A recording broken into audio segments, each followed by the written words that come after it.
तिमोथाक पावलुचें पयलें पत्र 4 कोटे गुरू.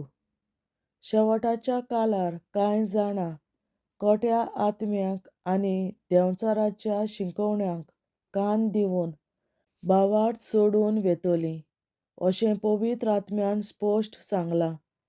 ह्यो शिकवण्यो फोटकिऱ्या मनशाच्या दोंगेपणा उद्देशीं येतल्यो. तांच्या अंतस्करणाचेर देंवचारान दाग दिवन आपलो शिक्को मारला.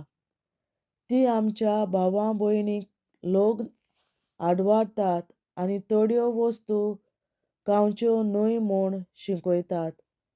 पूण सगल्यो खावपाच्यो वस्तू आमी खावच्यो म्हूण देवान रचल्यात. आनी आमकां भावार्थ आसा आनी आमी सोत वळखतांव म्हणटच त्यो वस्तू देवाक दिनवासून आमी घेवच्यो. देवाची दर एक रचना बरी आनी कसलीच खावपाची वस्त नाका म्हणची न्हय. एक मात गरजेचें, देवाक दिनवासून ती घेवची. कित्याक रचणार देवाच्या उतरान आनी आमच्या दिनवासणेच्या मागण्यान सगळें खाण देवाक समर्पिल्लें जाता. जेजू क्रिस्ताचो बरो सेवक. भावार्थाच्या आनी सदां पाळून आयल्या ते रोख बरे शिकवणेच्या पोसणान तूं घट जालाय. तर हांवें वयर सांगलां तें सगट भावां भयणीं मुखार घालून जेजू क्रिस्ताचो तूं बरो सेवक जातलोय.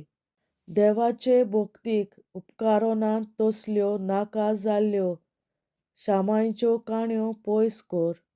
देवाचे खरे भक्तींत वाडोंक प्रयत्न करीत राव.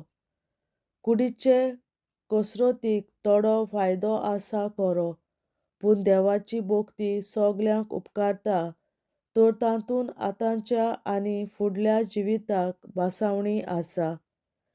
सगळे खात्रेची आनी सगल्यांनी मानून घेवंक फावो तसली सांगणी ही. जिवंत देव आख्या मनशाकुळाचो आनी विशेशपणी सगल्या भावार्थ्यांचो सणवणदार. ताचेर दवरलोलो आसा आमचो भरवंसो आनी ह्याच पासत आमी कश्ट करतांव आनी झुजत आसांव. ह्यो आज्ञा घालून तांकां शिकवण दीत राव. तूं तरणे पिरायेचो म्हूण कोणेंच तुजी बेपरवा करूं नये. पूण तूं तुज्या उतरांनी तशेंच तुजे चालीन तुज्या प्रितीमोगान विस्वाशीपणान आनी निर्मल जिवितान भावार्थाचो नमुनो जा. हांव येसोर सभेक पवित्र पुस्तक वाचूंक, उपदेसूंक आनी शिकवण दिवंक लक्ष दी. प्रवादी तुजे विशीं उलयल्ले आनी धर्माचे वडिलांनी तुजेर हात दवरले तेन्ना देवान तुका दिल्लो वरगूण तुजे सोवें आसा. ताची बेपरवा करूं नाका. काळजी घेवन हे कायदे पाळीत राव आनी तुजो विकास सगल्या लोकांक उक्तीन दिश्टी पडटलो.